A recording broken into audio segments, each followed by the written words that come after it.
What's up, everybody? Liam here, Everything NYJ, back with another video. I haven't done one of these videos in a while, and to be completely honest, as a Jets content creator, like I do this for fun.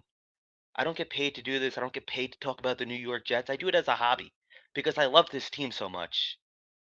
But these last couple of weeks, I've had no words. How do you analyze what you're seeing? Just a heads up, this is going to be a rant.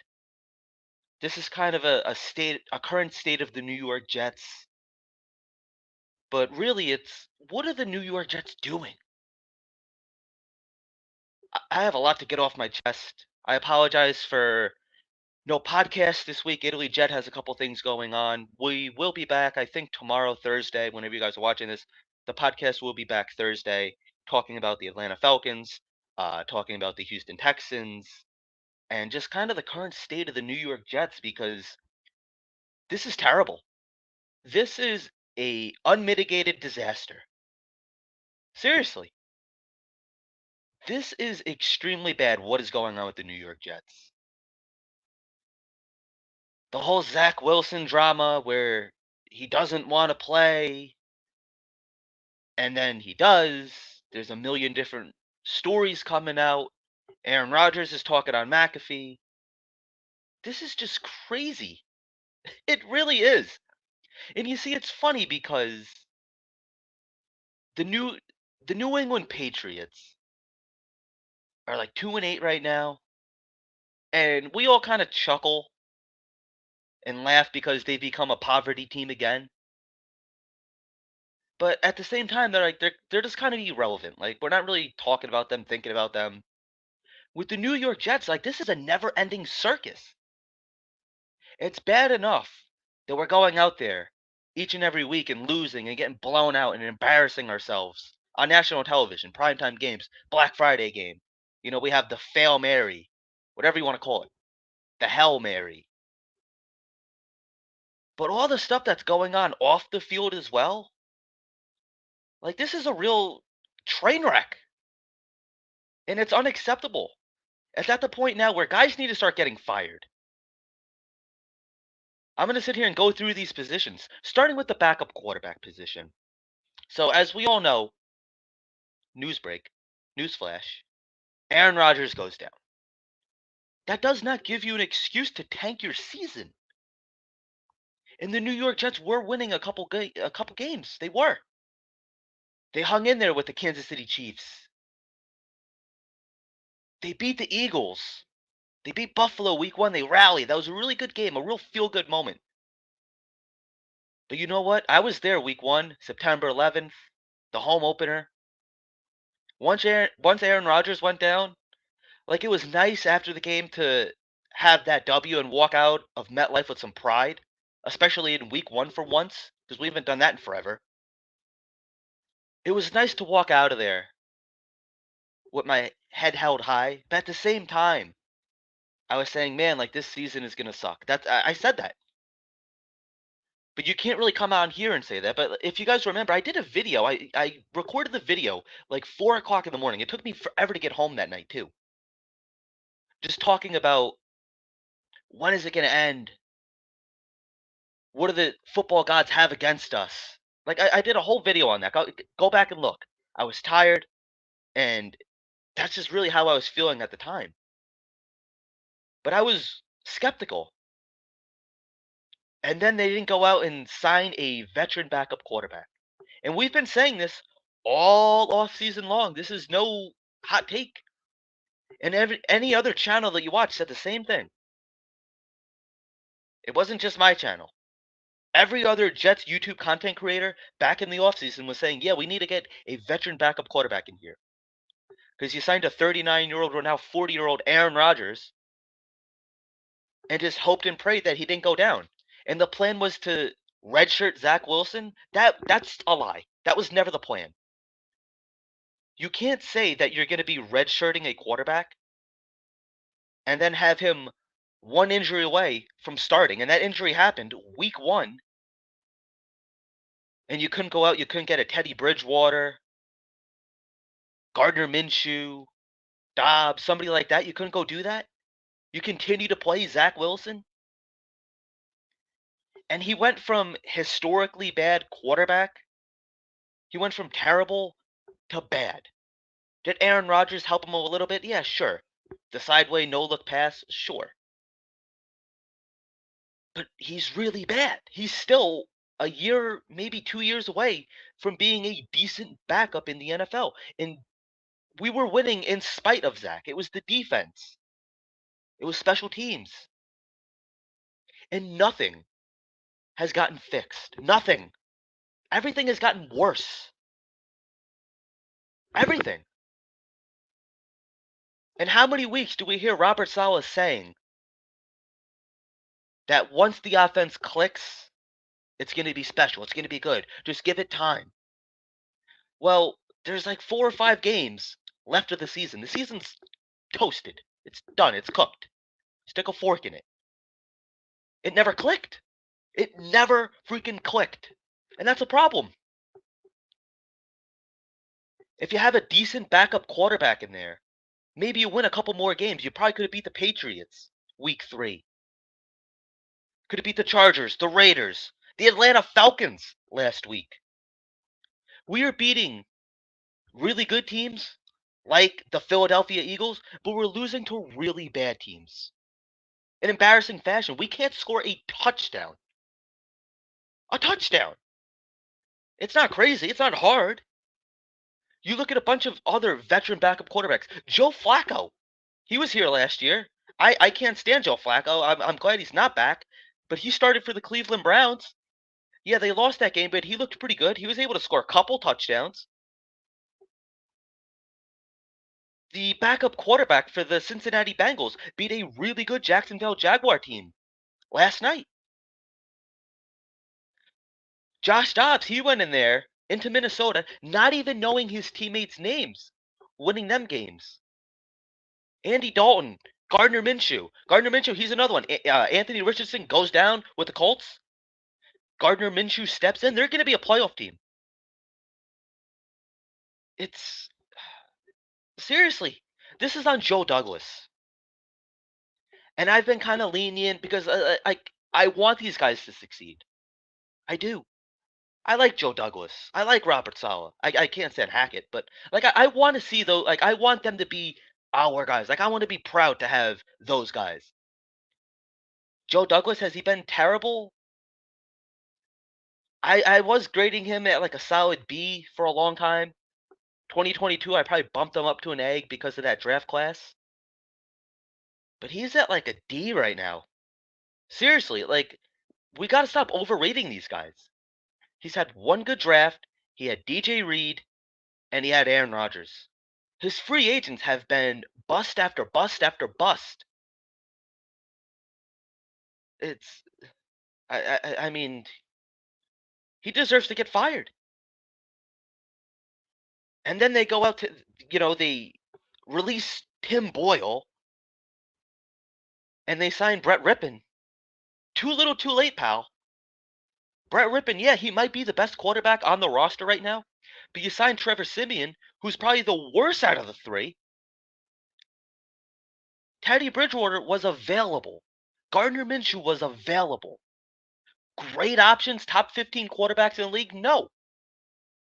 Serviceable quarterback that can move the ball, maybe get you 2 touchdowns a game. That's all you really need. This defense will handle the rest. And they're starting to get pissed. CJ Mosley saying the defense did their jobs, special teams did their jobs, offense did not. The rumblings are starting to happen. This team is, I think it already fractured. I really do. It's only a matter of time before we start mailing in games. This is 2020 all over again, but this is worse.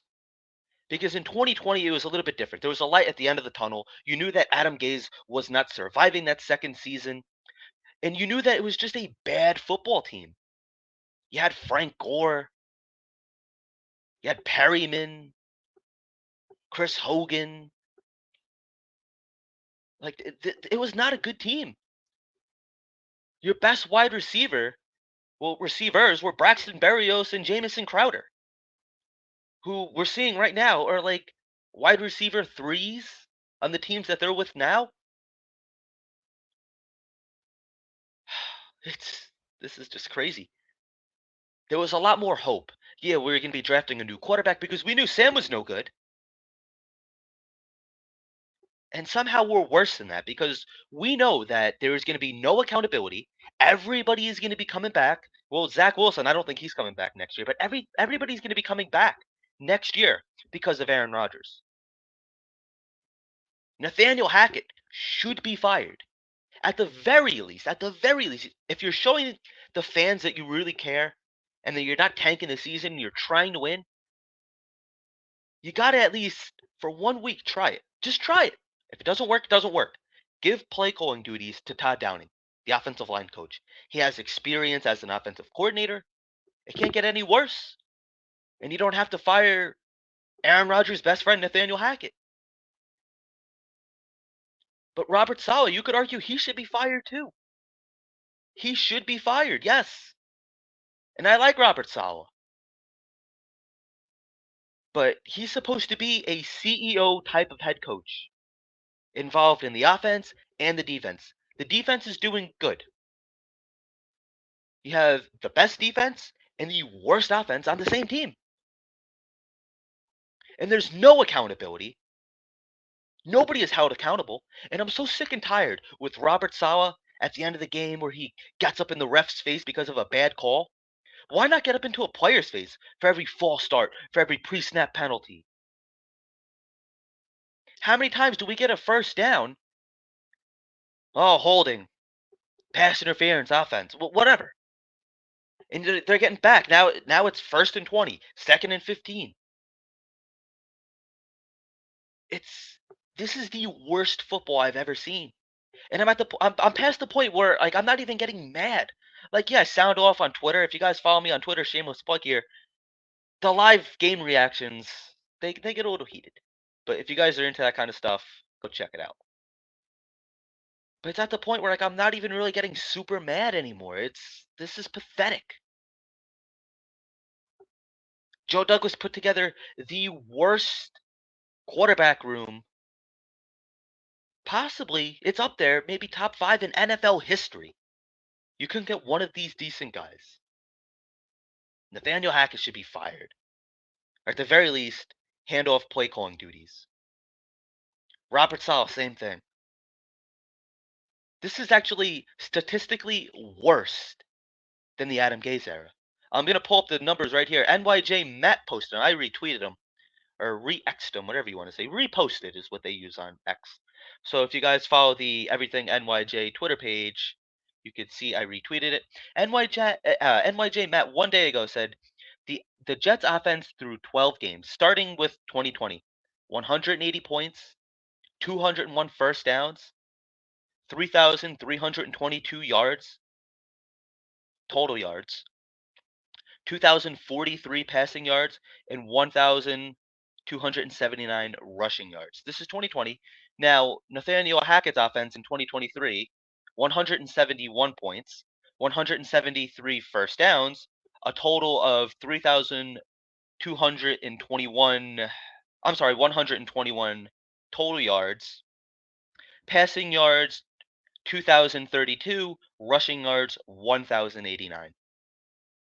Statistically worse.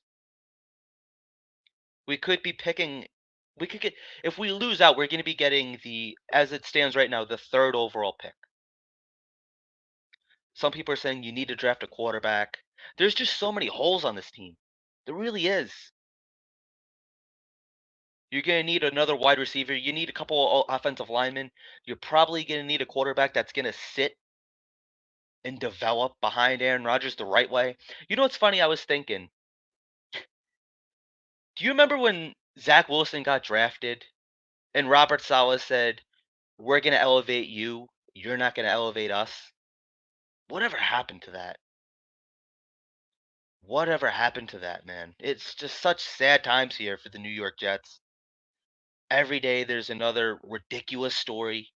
We're embarrassing ourselves, not just on the football field, off the football field as well. This team is a complete joke. And to think back to Hard Knocks, when everyone was singing along to Sexy Red and Aaron Rodgers was getting all hyped up. You had Jerome Cap pretending to be Eminem in 8 Mile. Just so much fun that was. Seems like years and years ago at this point. Doesn't even seem like it was this year, this past summer. And I get it. You got to temper expectations a little bit when you have your starting elite quarterback go down. But to get to this point, I didn't think it would get to this point. I thought we were past this. And like I said, this is worse. This is worse than the previous regime. You got to clean house at this point. You get 2 years, maybe 3 if you're lucky, of Aaron Rodgers, and then you're tearing it all down. You're rebuilding again. This is nuts, man. And I'm so glad that they got an elite quarterback because this coaching staff is average at best. So if you were to get an average quarterback like a Tannehill or a Derek Carr, somebody like that, your ceiling would have been average. You got to get an elite quarterback like Aaron Rodgers to hide all the deficiencies of this coaching staff. And playing Zach Wilson, Tim Boyle, Trevor Siemian, now at some point Brett Rippon, they got exposed bad. They got exposed really bad. And if you're looking for other head coaching candidates, what's the selling point? I don't know. I don't know. What do you guys think? Let me know down in the comment section below. I'm sorry that I got to be all doom and gloom on here, but it's just kind of like I have no interest in this team really anymore. Like I love them, but I hate them so much at the same time. I'm so sick and tired of going through this each and every freaking season. For the second year in a row, you tanked out, you lost out, and you're wasting a playoff caliber defense. Just because you have an elite quarterback go down doesn't mean that you still can't be a playoff team. Gardner Minshew is the perfect example. All you needed was somebody to move the ball a little bit. We can't even do that. And yes, the offensive line is bad too. Again. But that's no thanks to the offensive line guru, Joe Douglas. Isn't that supposed to be his thing? Offensive line? The offensive line has sucked every year since he has been here. 4 off seasons in his 5th year. Things are no better. That's a fireable offense, and they won't do it. It's a spineless organization. I'm sick of it. I really am. Talk to you guys later.